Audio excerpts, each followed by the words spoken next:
Hello, I am Pankaj Sharma from Brainleague Learning. In this lesson, we will understand Pascal's law, sometimes called Pascal's principle, see why it is true with an intuitive diagram, and then solve a quick hydraulic press example. First, the statement of Pascal's law.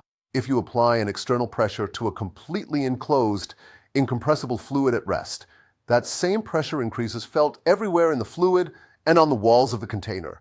We often summarize this by saying delta P equals the external pressure, and the pressure is the same at all points P1 equals P2 equals P3, and so on. Let's build a simple hydraulic diagram. We have a single tank filled with fluid. On the left, a small piston, and on the right, a large piston.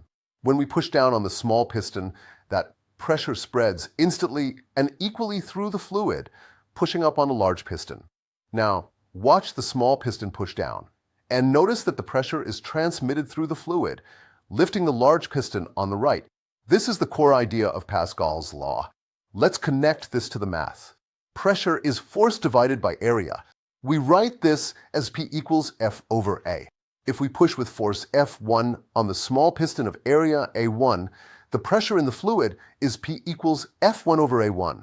That same pressure acts on the large piston of area A2, creating an output force F2 equal to P times A2. Combining these, F2 equals F1 times A2 over A1.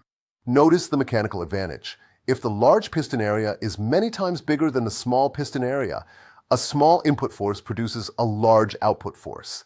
Of course, the larger piston will move a smaller distance, conserving energy. Now, let's work a quick example to make this concrete.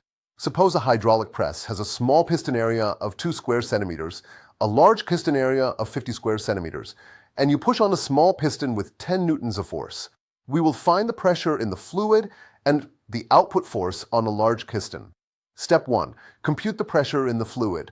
P equals F1 over A1 equals 10 newtons over 2 square centimeters, which is 5 newtons per square centimeter. Step 2. Compute the output force on the large piston. F2 equals P times A2 equals 5 newtons per square centimeter times 50 square centimeters, which gives 250 newtons. Let's visualize that force multiplication. We will show the small piston being pressed with 10 newtons and see the large piston respond with an upward force of 250 newtons. Here are the key takeaways.